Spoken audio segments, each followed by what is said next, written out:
Herkese Meksika'nın başkenti Meksika şehrinden merhabalar.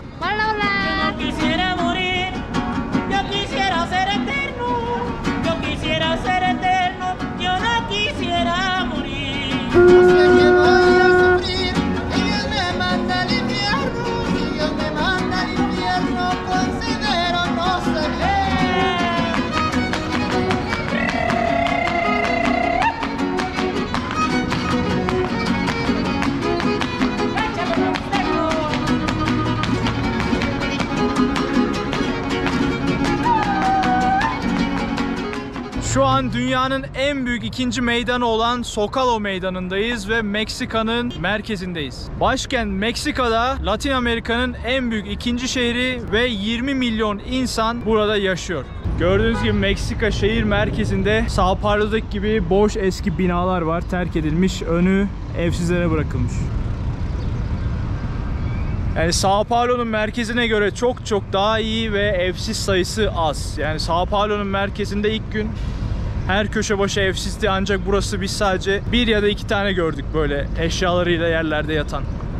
Daha iyi yani. What do you think? Çok iyi. São Paulo'da much more daha iyi. Çok daha iyi. Ben çok seviyorum. Burası da bir çeşit lokal market. İnsanlar yerlere bir şeyler sermiş, ufak satıyor. Gözlük, maske, oyuncak, bileklik. Çok güzel. Tam meydan burası. Şu an film çekiyorlar burada. Kameralar hazır. İnsanlar dans ediyor. Polis gibi bir şeyler var.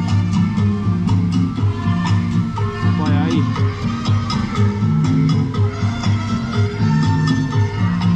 There's drone shot. Drone helicopter. Drone ile çekiyorlar bu arada. Burası merkez ve merkezin düzeni çok güzel. Acayip düzenli, acayip temiz. Bir sürü polis var. Güvenli de duruyor. Tek bir sıkıntı var. Binalar eski ve çöküşe geçmiş. Yani zemin sağlam olmadığı için biraz böyle kaymış binalar. Ama duruyor yani sağlam. Burası postane. Biliyorsunuz Avrupa'da da bayağı ünlü böyle postaneler. Hatta Güney Asya'da da aynı şekil. Burası tarihi güzel bir postane. Meksika'nın İspanya sömürgesinden kurtuluşunun 100. yılı şerefine yapılmış burası.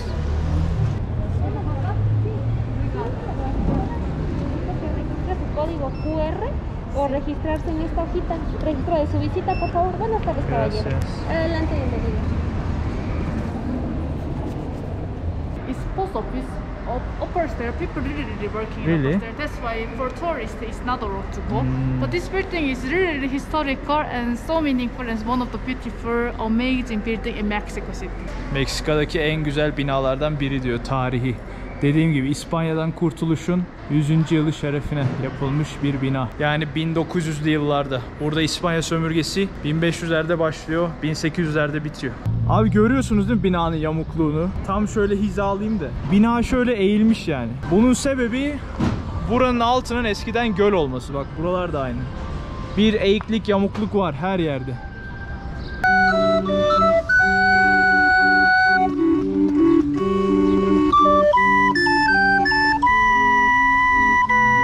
Propina?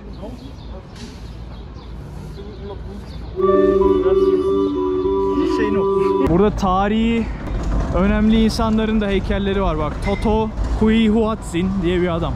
Aztekli büyük ihtimal, bilmiyorum. Baksana sokakta yaprak yok ya, tertemiz. Ben sevdim Meksika'yı. Favorim olabilir. Burada yaşarım yani ileride.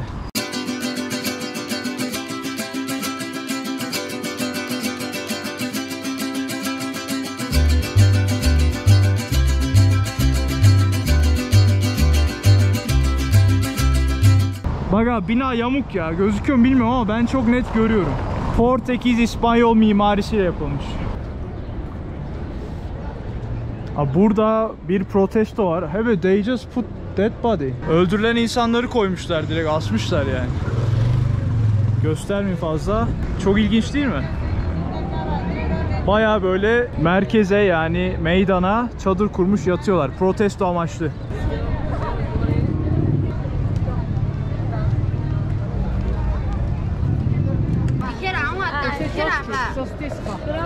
Zastiska. Y es el significado de que es la situación que está viviendo la comunidad y es muy valioso que la gente los apoya tomando una foto a sus redes sociales difundiéndolas. Es un problema de desplazamiento de su territorio, un grupo paramilitar.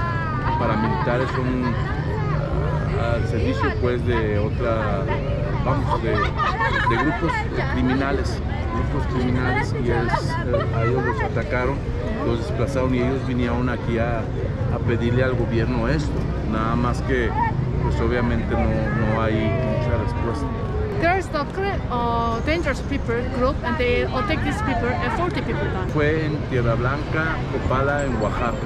Oaxaca. Ellos son comunidad TRIC. Yo soy voluntario, yo los estoy apoyando It's precisamente. really Oaxaca. En Oaxaca, exactamente. There's a south part of the Mexico city called Oaxaca. They are living in Oaxaca. They come from the Oaxaca to make a protest in here. Necesitas No, más bien foto y a Foto, WhatsApp. WhatsApp. Sí, es a todos. Okay. Sí, YouTube. Oh, YouTube. Gracias. gracias. Gracias. Advertisement. Bunu abi insanlara gösterin diyorlar. İspanyolca yazıyor ama İspanya'nın güneyinden gelen bir kesim ve soykırıma uğramışlar. 40 kişi öldürülmüş geçenlerde. Protesto amaçlı buraya gelip çadırlarda yatıyorlar. Bu insanların hepsi güneyden gelen insanlar. Bak burada duş alıyor arkadaş. All people from Oaxaca.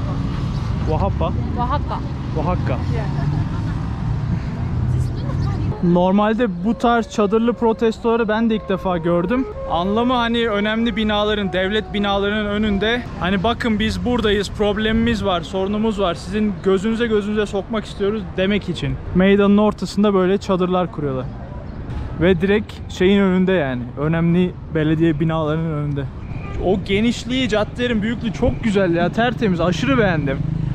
Ya böyle bir şehri ben 5 senedir falan görmüyorumdur yani, öyle diyeyim. Çok güzel şehir. Abi merkezdeyiz şu an. Bakın abimiz dans ediyor. Abimiz nasıl? Kartal tüyleri falan bir sürü şeyler var. ¿Cuánto cuesta? Voluntario. Lo que tú quieras dar. Which as we want to pay? Donation. Yeah. Donation. Yeah. Do you want to do? Now. Está pasando a mitad. Entonces vuelta, por favor.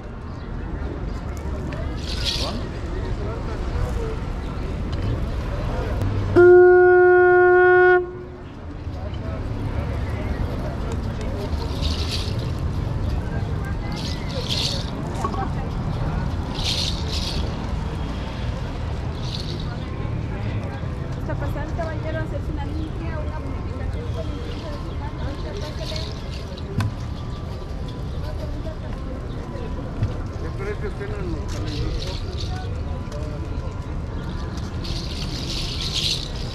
Está pasando a hacerse una limpia, una purificación con incienso de su mano. For clean your body. Caballero, hacerse una limpia. Está pasando, caballero.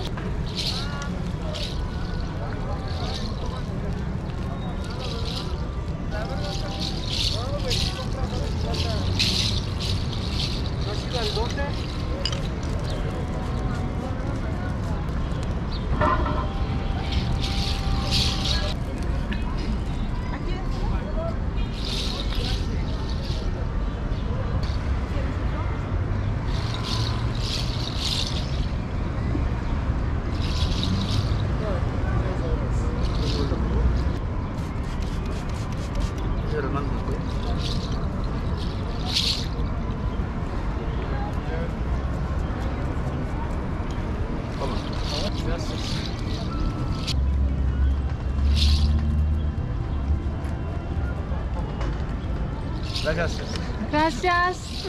Abimiz kötü enerjiyi sildi. Bağışla çalışıyorlar. Bağış yaptık. Gidiyoruz. And we clean your body. Güzel kokusu var. O sürdüğü şeylerin güzel kokusu var. Ateşte duman tütsü bıraktı yani üstüme. Güzel bir rahatlama geldi. Burası meydan ve şu gördüğünüz katedral, yani kilise diyebiliriz. Azteklerden kalan son yer içeride. Dediğim gibi Sokala Meydanı'ndayız ve Sokala Meydanı'nın etrafı tarihi binalarla, kiliselerle dolu. Devlet binalarıyla dolu. Hepsi tarihi ve çoğunluğu İspanya sömürgesinden kurtulduktan 100 yıl sonra yapılmış. Meksika adına. İspanya sömürgesinin öncesinde, yani 1521 yılının öncesinde Aztek denilen köklü bir kabile bu topraklarda yaşıyordu. Ve şehrin eski ismi Tenochtitlan'ydı. Yani Azteklilerin başkent şehri. İspanyollar zamanında buraya geldiği zaman bu şehri fethetmek için 250 bin asker öldürtmüşler. Yani 250 bin kişinin öldüğü bir savaş varmış ortalıkta. 1500'lü yıllarda ve nüfusu buranın o zamanlar şu anki nüfusundan daha fazlaymış. Yani 25 milyon Aztekli nüfusu varmış. Ardından işgalden sonra, sömürgeden sonra Avrupalıların getirdiği hastalıkla birlikte Aztek nüfusu kaybolmuş ve şu anda görebileceğiniz tek Aztek mimarisi içerilerde bulunuyor. 1973 yılında şehrin en tarihi ve en eski kilisesinin bulunduğu bölgenin, yani Sokala adlı bölgenin altında bir kazı çalışması yapılıyor. Kazı çalışmasında Azteklilere ait bir sürü tarihi şeyler bulunuyor. Gelişen şehrin altına iyice kazmamak için, tehlikeye atmamak için çalışmaları durduruyorlar. Daha fazla kazmıyorlar ve bir ilginç konu da zamanında Azteklilerin soykırımında, yani Aztek uygarlığının yok olmasındaki izleri, yok olduğu zamandaki izleri yok etmek için buradaki gölü kullanmışlar. Yani taşları, kırık dökük yıkık eşyaların hepsini gölün içine atmışlar ve zamanla bu göl kurumuş. Ardından da bu mimarileri inşa etmişler. Fakat zemin kuvvetli olmadığı için şu an bu mimarilerin hepsi tehlikede. Yani hepsi böyle kayıyor, yamuluyor. Sadece bu kilise değil, etrafta bulunan bütün binalarda aynı durum söz konusu. Abi söylediğim gibi zemin sağlam olmadığı için şu ortadaki boşluğu görebiliyor musunuz? Şu bina hafif kaymış, şu bina hafif şöyle kaymış. Zeminin ıslak olmasından kaynaklı. Eskiden buranın göl olmasından kaynaklı. Kilise açık bu arada, pandemide. Şu an giriyoruz içeri. Ahşap kapı. Kontrol.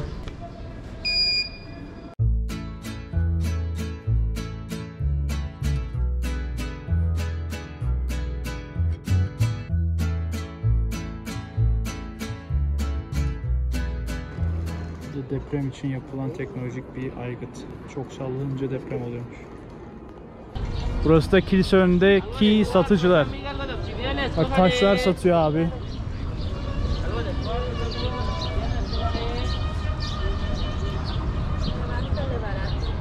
Güzel duruyor değil mi?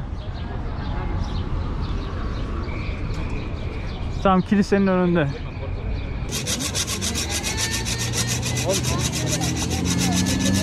¿Cuánto cuesta crema para España? 50 pesos, 50 pesos. 50.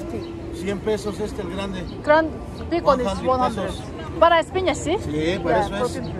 Natural, mira. Natural. Acércate. Wow. Bu abimiz natural krem yapıyormuş. Gördüğünüz gibi böyle. Bunun tanesi de $2. Ve bu toz haline çevirdiği şey istiridyeymiş. Yani istiridyenin kabuğu. Hola.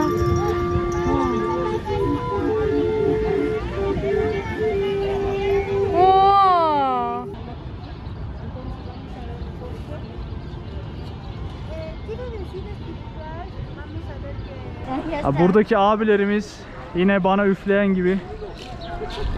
Ve protesto da var tam yanında. Şu çadırlar protesto için. Abiler ablalarda Kızılderili havası var biraz. Aztek uygarlığından kalan farklı bir din. Abi size söylediğim 1979 yılında başlayan inşaatın durdurulma sebebi tam olarak burası. Azteklerden kalan bir, yani Aztek uygarlığından kalan bir yapı. Bir tapınak bulunuyor. Tabi o dönem buralar gölmüş. Göl gidince ortaya tarihi yapılar çıkmış. Sonrasında biraz daha ileri gidip biraz daha kazı çalışmaları başlayınca daha fazla alet edevat bulmuşlar. Sonrasında da fazla ileriye gidemeyeceklerini düşünüp, yani darmadağın etmemek için bu bölgeyi vazgeçmişler. Aztekler adına tek bulunan yapı burası. Söylediğim gibi göl içerisinde yapılan binalar zamanla yamuluyor, bak farkı görüyor musunuz? Çöktü çökecek yani ya. Size söylediğim yer tam olarak burası. Önüne geçtim. Bakın görüyorsunuz farklı farklı böyle çeşitli heykel tiplemeleri var. Şu yılana benziyor, şunlar kurbağaya benziyor, şunlar ejderha kafası falan. Biraz Hindistan tanrılarını andırıyor açıkçası. Fakat çok farklı bir kültür, çok farklı bir uygarlık Azteklere ait. Ve zamanında İspanyollar buraya geldikleri zaman askerlerden biri not alıyormuş ve demiş ki o zamanlar dünyanın en güzel şehri Venedik diye geçiyormuş.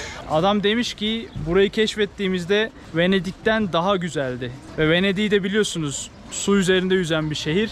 Burası da o zamanlar öyleymiş. Zamanla göl kuruyup gitmiş.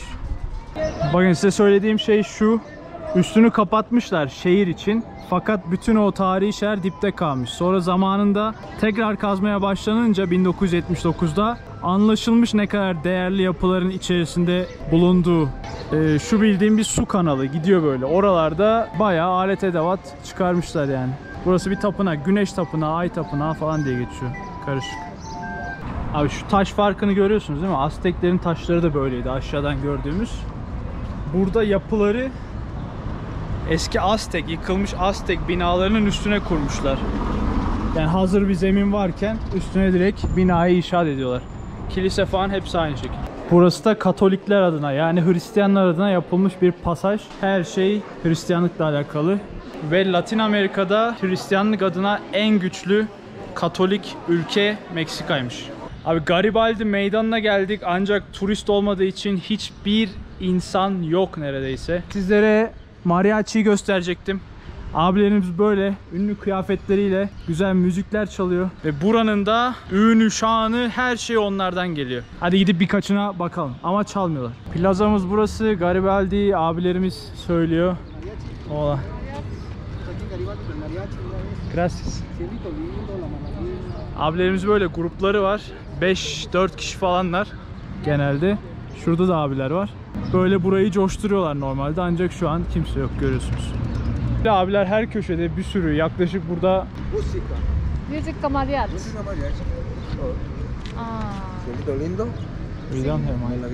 Pero es muy tocado. Me gusta mariachi mucho, ama, es muy tocado. ¿Cuánto cuesta por una canción? Una canción peso mexicano 150. 150, 150. Muy tocado. Hasta luego. Después los trozos de la carne.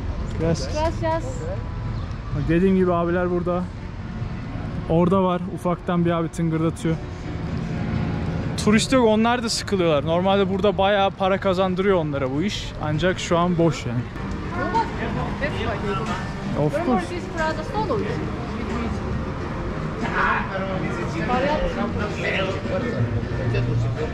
Hola.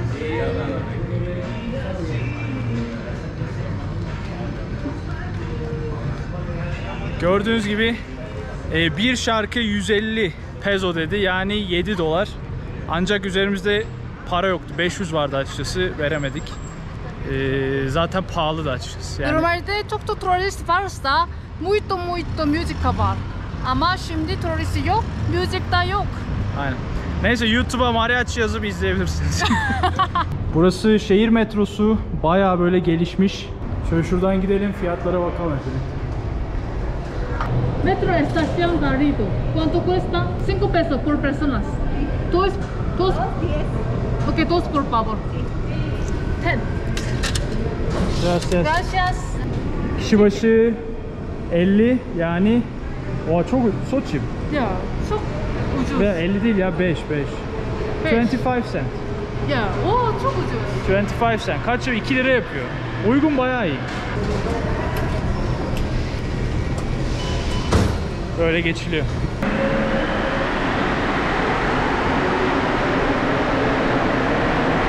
Burası metro ve insanlar bir şeyler satıyor. Metro biraz karışık. O yüzden tam anlaşılmıyor. Ve kalabalık. Metrolar böyle eski. Biniyoruz.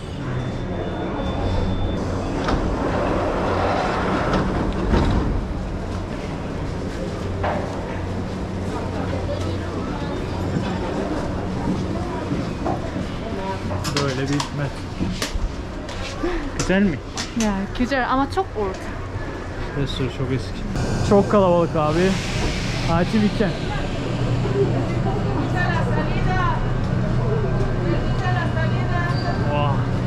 Burası merkezi bir yer, o yüzden çok dolu. Burası da şehir merkezinden uzak bir bölge. Bir 10 kilometre falan uzaktayız. Metroya geldik. Bir size garip bir hikaye anlatacağım. Gidelim. Meksika'nın gerçek adı da Meksika değil, Mexico diyorlar burada. Mexico. Mexico is English ama Mexico is Spanish pronunciation. Hatta bu Azteklerin gerçek adı da aslında Meksikalı. Aztekler Avrupalıların uydurduğu bir şeymiş. Aztek demişler, öyle kalmış. Aslında gerçek isimleri Azteklerin. Yani buranın yerlerinin isimleri Mexico. Burada şehir içi metrosunun yanı sıra bir de metrobüs denilen otobüs hattı var. Tamamen metrobüs diye okunuyor. Yani bildiğim metrobüs. Araçlar da böyle trafikten ayrı devam ediyorlar. Bu biraz daha şehir içi ama böyle hani otobandan falan geçmiyor. Metrobüs. Bu arada Ciudad de Mexico, Meksika şehri demek. O yüzden böyle C, D, M, X falan görürseniz Ciudad de Mexico demek. Taksiler de burada böyle. Pembiş. Şu abi CDMX Meksika City demek, yani Meksika şehri. Abi sizlere anlatacağım ilginç hikaye şu arkamdaki kilisede gizli. Hikayemiz, İspanyollar burayı sömürdükleri zaman, yani ilk geldiği yıllarda 1521'lerde buradaki insanları Hristiyanlaştırmaya çalışmışlar. Ancak başarılı olamamışlar. Bu hikayenin ardından Meksika'da bir patlama olmuş ve insanların neredeyse %90'ı Hristiyanlaşmış. Hikayeyi anlatıyorum. Şu tepede, en tepede bir tane köylü yaşıyormuş. Tarlada çalışan bir tane köylü yaşıyormuş. Bir gün gerçekten yüz yüze böyle Meryem Ana'yı gördüğünü iddia edip, yani buna inanıyorlar, iddia edip Papa'nın yanına gidiyor. Yani bu bölgedeki Katolik, yani Hristiyanlıktan sorumlu adamın yanına gidiyor. Din adamının yanına gidiyor. Diyor ki ben diyor Meryem Ana'yı gördüm. Meryem Ana bana dedi ki bu kiliseleri inşa et. Yani bu zamanda 500 sene önce bu kiliseler yokmuş. Bu kiliseleri inşa et dedi diyor. Sonra Papa da diyor ki buna sallama oğlum, ne Meryem Ana'sı, sen göremezsin falan öyle şeyler diyor. İnanmıyor. Sonra bunu geri yolluyor. Bu çocuk da ağlaya zırlaya gidiyor evine, şu tepeye. Meryem Ana'yı tekrar görüyor, diyor ki Papa bana inanmadı, ne yapayım diyor. O diyor ki dur şimdi çözeceğiz işi diyor. Meryem Ana çıkarıyor bir tane gül veriyor buna. Tarla eken biçen adama, yani köylüye. Diyor ki bir de üstündeki tişört mü diyeyim, ne zaman işte o zamanlar giyilen şeyi ver diyor. Oraya da bir resim yerleştireceğim. Bunu götür Papa'ya ver, o sana inanacak diyor. Alıyor tişörtüyle birlikte gülü tekrardan Papa'ya götürüyor ve Papa da diyor ki bu gül Meksika'da bulunmayan bir gül, yalnızca benim İspanya'da bulunduğum köyde yetişen bir gül. Şimdi sana inanıyorum evlat ve buraya 2 tane kilise inşa ediyorum diyor. İnşayı öyle başlıyorlar 1521'li yıllarda. Ardından çocuğun üzerindeki tişörtte böyle Meryem Ana fotoğrafı var ve Meryem Ana kendisini çiziyor. Hatta gözlerinde de bir anlam var. Papa gözlerine baktığı zaman bir anlam görüyor. Böyle bir mucizesi var bunun. Hatta o tişört, burada gelen tişört de yeni yapılan kilisenin içerisinde saklı. Hatta onu da görmeye gideceğiz. Tişört, hani ben dedim böyle bir hikaye olabilir mi falan diye böyle bir düşündüm.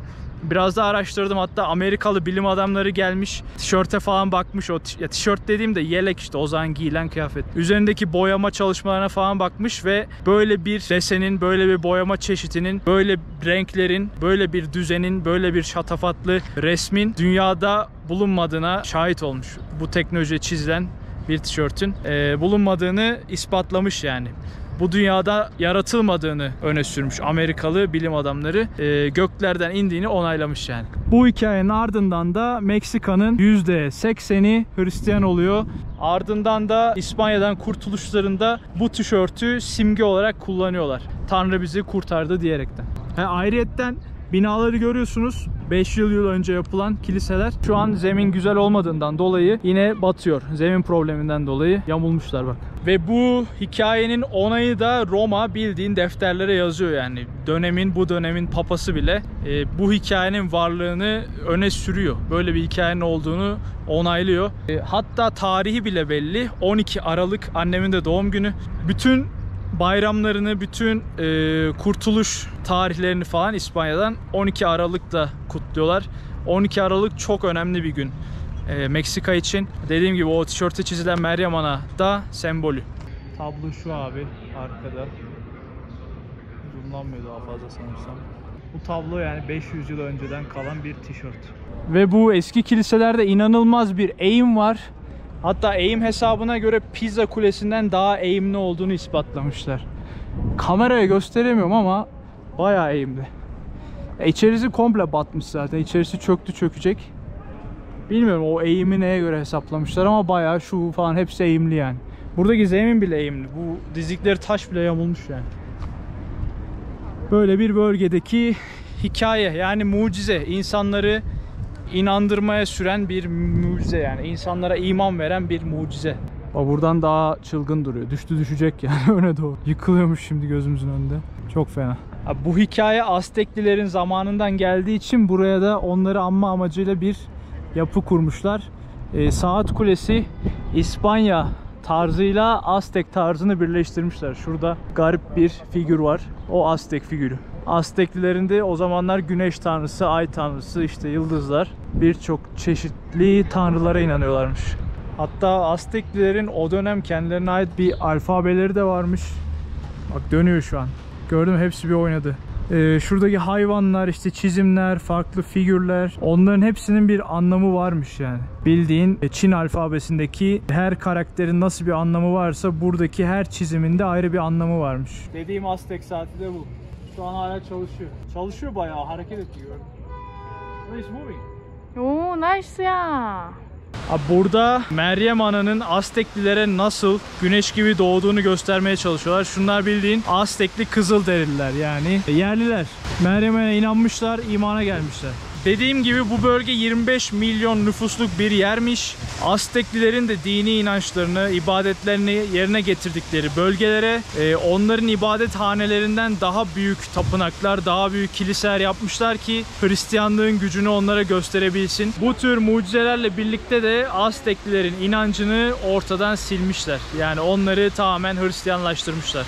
Abi size bugün Meksika'nın İspanya'dan kurtuluşunu anlattım. Şimdi de bir diktatörden kurtuluşunu anlatacağım. Diaz diye bir başkan 1880'li yıllarda 4 yıllığına başkan oluyor ve ardından ikinci seçimle tekrardan başkanlığa atanıyor ve 27 yıl boyunca başkanlığı elinden bırakmıyor. Tam bir diktatör, ismi Dimas. Son yıllarında arkamda görmüş olduğunuz bölgeye bu altından bir kraliyet sarayı inşa ettirmeyi düşünüyor. Ancak paranın yok olup gideceğini düşünen yerli Meksikalılar devrimle yıkıp deviriyorlar Diaz'ı ve yerine kraliyet sarayı değil normal taştan bir devrim binası dikiyorlar. Yani devrim eseri koyuyorlar. Bu sebeple buranın adı da devrim bölgesi olarak anılıyor. Kenarlarında 4 kişilik bir insan topluluğu var. Sağlı sollu, arkasında da 2 kişi var. Bu da devrimin önde gelen 4 kişisi, belli başlı. Şimdi artık demokrasi var. Diktatör gitmiş.